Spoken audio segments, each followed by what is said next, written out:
अक्सर हम सुनते आए हैं कि इस तिथि वार से पंचक शुरू हो रहे हैं और इस दौरान कोई भी शुभ कार्य नहीं करना चाहिए।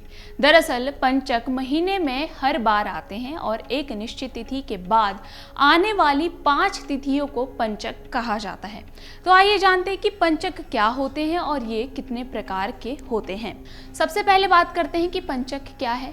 ज्योतिष शास्त्र के अनुसार 27 नक्षत्र होते हैं और प्रत्येक नक्षत्रों का भोग चंद्रमा करता है। चंद्रमा के घनिष्ठ से तृतीय चरण से रेवती तक पहुंचने पर पंचक होते हैं। पंचक 5 नक्षत्रों घनिष्ठा, शतभिषा, पूर्वा भाद्रपद, उत्तरा भाद्रपद और रेवती के संयोग से बनता है।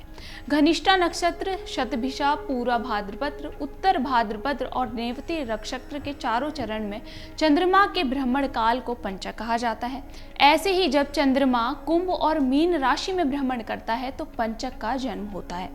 घनिष्ठा, शतभिषा, पूर्वा भाद्रपद, उत्तरा भाद्रपद और रेवती नक्षत्र पंचक के अंतर्गत आते हैं।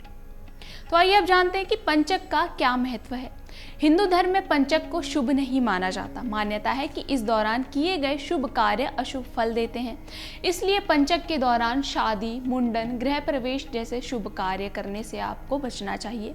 हालांकि राज पंचक को छोड़कर सभी पंचक अशुभ श्रेणी में आते हैं। तो आइए अब जानते हैं कि पंचक कितने प्रकार के होते हैं। पंचक मुख्यतः 5 प्रकार के होते हैं। जो पंचक शनिवार से प्रारंभ होते हैं उसे मृत्यु पंचक कहा जाता है। इस पंचक को बेहद ही अशुभ माना गया है। जो पंचक रविवार से शुरू होते हैं उसे रोग पंचक कहा जाता है। सोमवार से शुरू होने वाले पंचक को राज पंचक कहा जाता है और ये पंचक शुभ होते हैं। जो पंचक मंगलवार से शुरू होते हैं उन्हें अग्नि पंचक कहा जाता है। शुक्रवार से शुरू होने वाले पंचक को चोर पंचक कहा जाता है। तो आइए अब जानते हैं कि पंचक के दौरान आपको क्या करना चाहिए और क्या नहीं करना चाहिए। सबसे पहले बात करते हैं कि पंचक के दौरान क्या करें। इस दौरान आप धार्मिक कार्य कर सकते हैं, भगवान की पूजा कर सकते हैं, गरीबों को दान दे सकते हैं, मंत्रों का जाप कर सकते हैं। अब बात करते हैं कि पंचक के दौरान क्या नहीं करना चाहिए। शादी, मुंडन, गृह प्रवेश जैसे शुभ कार्य आपको नहीं करने चाहिए।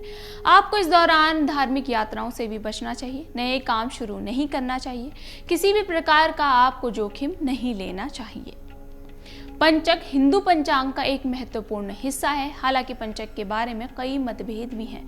कुछ लोग इसे बहुत गंभीरता से लेते हैं लेकिन कुछ इसे नहीं मानते। यदि आप कोई शुभ कार्य करने जा रहे हैं तो आपको उससे पहले पंचक के विषय में ज्योतिषाचार्यों से अवश्य ही सलाह ले लेनी चाहिए। यदि आपके मन में इस वीडियो से संबंधित कोई सवाल है तो आप हमें कमेंट कर बता सकते हैं। धन्यवाद।